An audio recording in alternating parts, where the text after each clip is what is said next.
नई दिल्ली मज आज एनकोड च 7 एपेक्स मीटिंग हुंद सांझ करना आमुत यथ मज घरकुली मामलन हिंद मरकजी वजीर तो तमाम एजेंसियन हिंदो जिम्मेदारों शिरकत कर अत मौके पे ये मनशियात किस कारोबार तो इस्तेमाल हवाले कथन दल दिन आव तत घरकुली मामलन हिंद मरकजी वजीर अमित शाहन अत मौके पे मीटिंग मज मौजूद जिम्मेदारन वोनमुत जे अत पे रोट लागने बापत जरूरी जे सख्त कानून जमीनी सुथरस पे अमलावने ये जन तमो वोन जे मनशियात के खत्म बापत जरूरी जे लूकन हुंद अथवासी हासिल करने युद्ध जन कम वक्तस में ज्यादा खुद ज्यादा कामयाबी हासिल सपदे।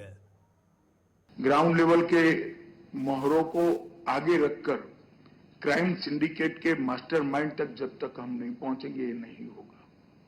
मैं सभी एजेंसियों को और विशेषकर राज्य की पुलिसों को आग्रह करना चाहता हूं कि आप लक्ष्य ड्रग का उपयोग करने वालों को पकड़ने का न रखिए, ड्रग के कारोबार में जुड़े हुए लोगों को पकड़ने का और नेटवर्क ध्वस्त करने का लक्ष्य रखिए और इसको बहुत क्लैरिटी के साथ आपकी रिपोर्टिंग सिस्टम में अलग करने की जरूरत है। और इसीलिए मैंने बार बार टॉप टू बॉटम और बॉटम टू टॉप इन्वेस्टिगेशन पर आग्रह किया है। देश की सीमा पर अगर ड्रग का बड़ा जखीरा किसी पोर्ट पर, एयरपोर्ट पर या लैंड बॉर्डर पर पकड़ा जाता है तो वो कौन सी पान की दुकान तक जाना था, वो पूरा नेटवर्क ध्वस्त करना है।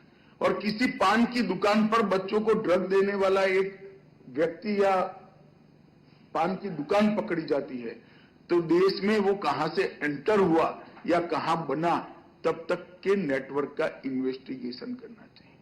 ये इन्वेस्टिगेशन कोई सामान्य गुनाह का इन्वेस्टिगेशन नहीं है, इन्वेस्टिगेशन ही नेटवर्क का इन्वेस्टिगेशन है।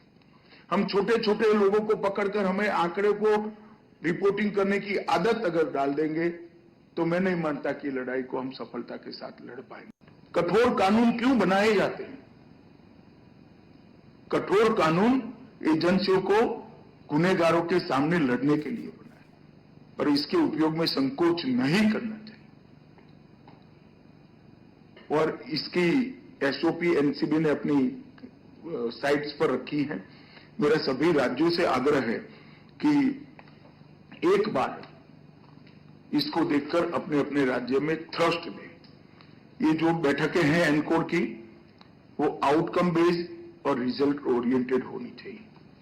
फिक्स टारगेट बनाना, इसका रिव्यू करना और स्थानीय परिस्थिति के अनुकूल रणनीति बनाना।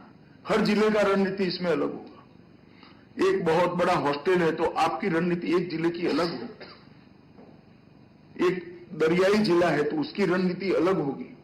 वहां जैसे कहा हर मछुआरे को नजर रखनी पड़ेगी। एक एयरपोर्ट वाला जिला है उसकी रणनीति अलग होगी। स्थानीय रणनीति जब तक नहीं बनाएंगे और फीडबैक मैकेनिज्म जब तक पक्का नहीं करेंगे, मैं नहीं मानता इसमें बड़ी सफलता मिलेगी। मेरा आग्रह है कि जिला स्तरीय और राज्य स्तरीय एनकोड समिति आउटकम बेस्ड और रिजल्ट ओरिएंटेड हो, लक्ष्य तय करे और लक्ष्यों का कठोरता के साथ, निर्ममता के साथ रिव्यू करे। लगभग 4431 एनकोड बैठकें हुई है, 151 राज्य की हुई है। ये हमारे लिए बहुत आनंद का विषय है। मैं कई बार बोल चुका हूं मगर रिपीटेशन करना चाहूंगा कि बहुत समय से, अंग्रेजों के समय से हमारी एजेंसियों का एक सूत्र था, नीड टू नो। जितना जरूरत है उतना ही जानकारी दिया जाए। अब हमने ड्यूटी टू शेयर की ओर जाना पड़ेगा। देश स्वतंत्र हो चुका है, हमने हमारी सिस्टम पर भरोसा होना चाहिए।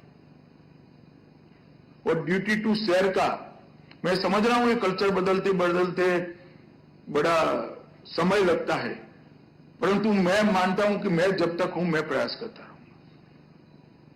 नीड टू नो से ड्यूटी टू शेयर का एक बड़ा परिवर्तन सभी एजेंसियों ने आगे बनाना पड़ेगा।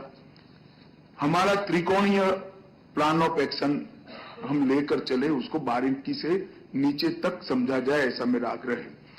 ड्रग की सप्लाई चेन के लिए हमारा रूथलेस अप्रोच होना चाहिए। डिमांड रिडक्शन के लिए स्ट्रेटेजिक अप्रोच होना चाहिए और हार्म रिडक्शन के लिए ह्यूमन अप्रोच होना चाहिए।